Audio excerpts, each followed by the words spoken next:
Now, this is really germane to our understanding of what's going to take place here. And I think it's hard for us in America to really grasp the enormity of what it means to bless your son and your sons before you die. In the Hebrew culture, and even in my Arab culture, this is huge. I'll never forget, it was August 13th, 1994.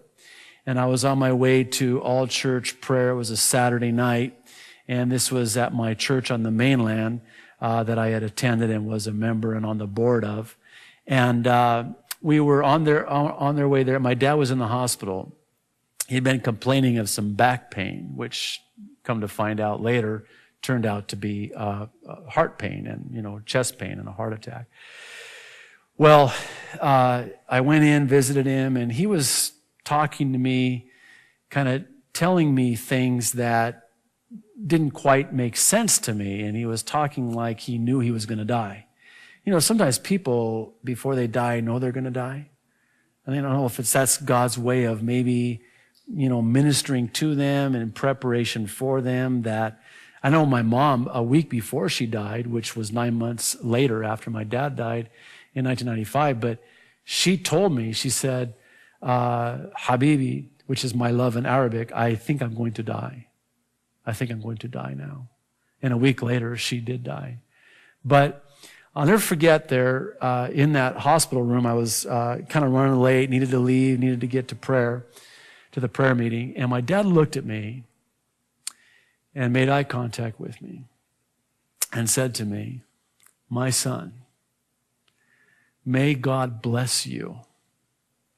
I love you, and I'm proud of you." And those were the last words I ever heard my dad spoke.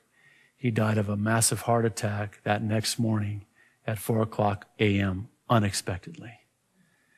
But what he had done is he had pronounced a blessing on me, which in the Arab culture, as well as in the Hebrew culture, is imperative. It is critical. It is absolutely necessary. And so now this is what Jacob's going to do. He's going to pronounce a blessing on Joseph's sons, on Joseph, and as we'll see in chapter 49, on the other sons as well, which has a profound prophetic significance, as we'll see, Lord willing, next week, if we get through chapter 48 this week. But he hears that Joseph is coming. He knows it's time to pronounce the blessing. He's revived in his strength. He gets up and readies himself and steadies himself for Joseph's arrival, because this is a huge thing to pronounce the blessing. There's one thing I don't want us to miss here before we move on. It's really interesting to me how respectful and obedient Joseph is to his father. As powerful as he is, he saved his family's life. God has used him in a profound way, and yet he is still submitted to his father. He is still obedient to his father, and he still wants his father's blessing. And that just blesses me about Joseph. I got to share this with you. It's interesting, Sunday's teaching in Acts, we were talking about obedience and how they had received this letter there in the early church, and they obeyed the letter that was drafted at the Jerusalem Council in chapter 15 of Acts. And I was talking about how important obedience is, and how that God has everything but our obedience. It's the one thing that we can give to God that he doesn't already have. He already has sacrifice. That's why obedience is better than sacrifice, as Samuel the prophet said. But here's the interesting thing. Obedience to your father, even in that culture, is extremely important. We live in a day here in America where children are very disobedient to their parents, which is a prophecy, really. Paul, writing to Timothy, said in the last days that children would be disobedient to their parents. And we're seeing that now. That, children don't have respect for elders anymore. They are very disrespectful. But this would have been unheard of in that day, and even in that culture today, the father is respected. And the sons and the daughters, for that matter, are very obedient to the father. You know, on Tuesday, no, this was yesterday. Well, let me back up. I got to share this with you. This is just interesting to me, and it kind of ties in here. One day I was walking from my home to the office, which is close in proximity, and I was noticing that my son Levi was, playing it on this plumeria tree that we have in our front yard.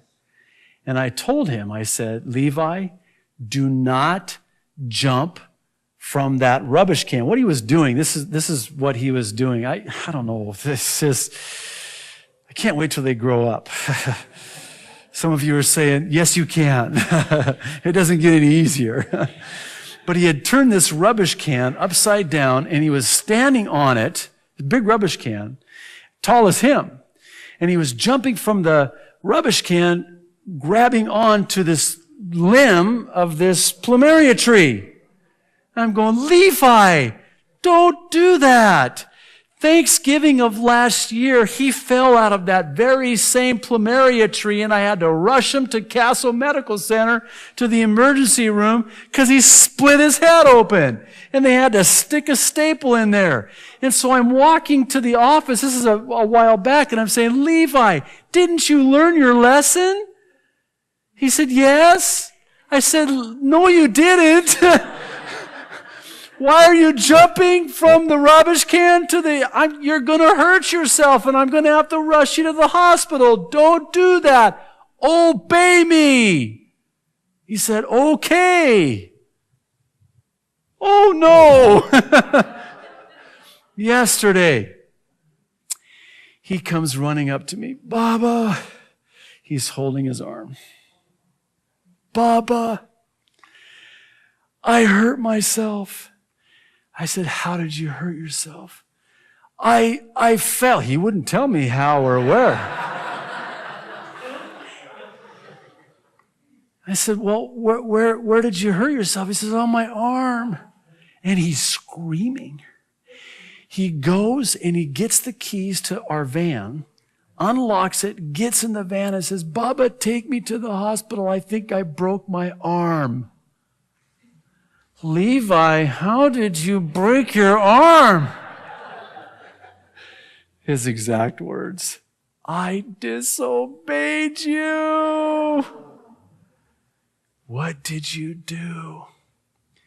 I jumped from the rubbish can to the plumeria tree and missed and fell backwards on my arm, and it really hurts. Please take me to the hospital. So I rush him to Castle Medical Center, where I was just there prior with my other son's broken nose. Hey, listen, I walk in the Castle Medical Center. They all know me. JD, how's it? Levi this time? Yes. Come on in. We'll put it on your tab. I have an open tab, you know. Pull him in, and I mean, he is crying, and there is remorse. And he kept telling me, Baba, forgive me. I disobeyed you. I will never disobey you again. You were right. You were right. And I told him, I said, I told you. No, I didn't. I said, you know, Levi, the reason why I tell you to do something is because I have your best interest at heart, and I know. He goes, I know you know. I know now. And so we're praying, and then we saw the x-ray, and sure enough, it wasn't so much a broken arm as much as it was a fractured shoulder. And I mean, the crack was all the way through the bone. Bad break in a bad spot. So just broke my heart. I was like, oh. So I'm holding him. We're crying, and I'm comforting him in. It's hard to hug him because you put your arm, and he's like, ow!